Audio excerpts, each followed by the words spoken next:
In today's economy, inflation isn't just a number on a chart, it's a force that's reshaping lives across the US, Canada, Europe, and beyond. Groceries are more expensive, rent is skyrocketing, and central banks are stuck between raising interest rates or risking economic collapse. So, why can't governments just print more money to fix things? It sounds like a simple solution, but the consequences can be devastating. Let's unpack the hidden cost of printing money and why it's not the magic fix it seems. The logic that tricks us. Imagine this: millions of people are living in poverty. If money solves problems, why don't we just print more of it and make everyone rich? On the surface, it makes sense. More money equals more spending equals problem solved, right? Well, not exactly. Because money isn't wealth, it's just a tool to exchange real value: food, homes, fuel, services, time. When you print more money, but the number of goods and services stays the same, you create inflation, where prices rise and the money in your wallet buys less and less. Red and the basics of inflation. Let's break it down with a simple example. 5 people each have $5 and there are 5 loaves of bread.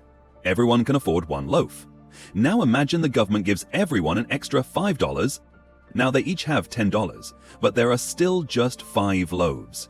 Everyone tries to buy 2 loaves, but the bakery can't bake more overnight. Demand rises, but supply stays the same. So, the bakery raises prices from $5 to $10. The result? Everyone still gets only 1 loaf. But now, they're paying twice as much. This is inflation. Too much money chasing too few goods. What about the supply chain? Now imagine this scenario scaling across the entire economy. Bakeries need more wheat. Wheat farmers raise prices because demand spikes. Fuel, transport, labor, everything gets more expensive. Soon, inflation spreads like wildfire.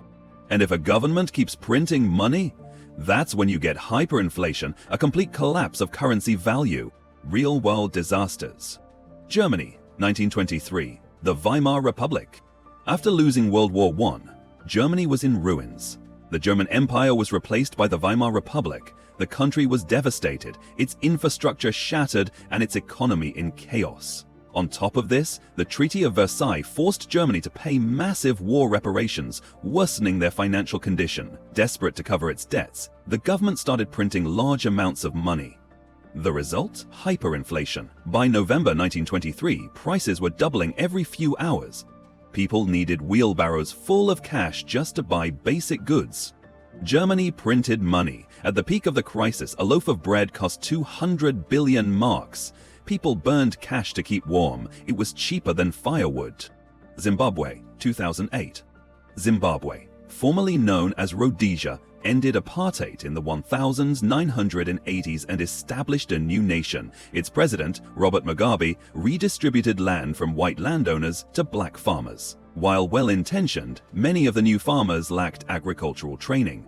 This led to a sharp drop in food production, rising unemployment, and economic chaos. To keep the government functioning, Zimbabwe printed money, a lot of it. By 2008, Zimbabwe's inflation rate reached 89.76 trillion% per year.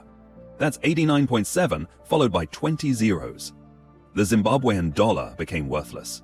People had to carry huge stacks of notes just to buy basic groceries, and sometimes prices doubled in a single day or even within hours. Venezuela, 2016.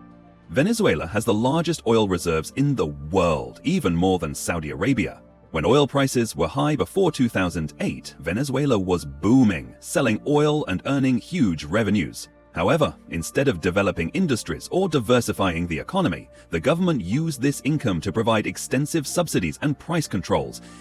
Under a socialist model, the government took over many industries and discouraged private businesses. Everything seemed fine until oil prices crashed after 2008. Venezuela's economy, being heavily dependent on oil, collapsed. The government couldn't cut subsidies without angering the people, so instead they printed more money. This led to rapid hyperinflation. The Venezuelan currency became so worthless that people were literally throwing it in the streets because it couldn't even buy a piece of candy. Why doesn't this happen in the US or Europe yet? You might ask. The US printed trillions during the pandemic. Why didn't it collapse? Well, short-term stimulus can work if it's temporary, targeted, and backed by productivity. But when money printing becomes a habit without growing the economy's output, that's when inflation spirals. It's not just about how much money is printed. It's about confidence, supply chains, productivity, and public expectation. Lose those, and even the strongest economies can crumble. The real solutions. So, if printing money doesn't work, what does? Investing in productivity, building infrastructure and skills, creating jobs that generate real value, managing supply chains and innovation. Real wealth comes from producing more, not printing more. Governments and central banks must walk a tightrope between stimulating growth and avoiding inflation, and one misstep can lead to chaos. Money has power, but only when it represents something real.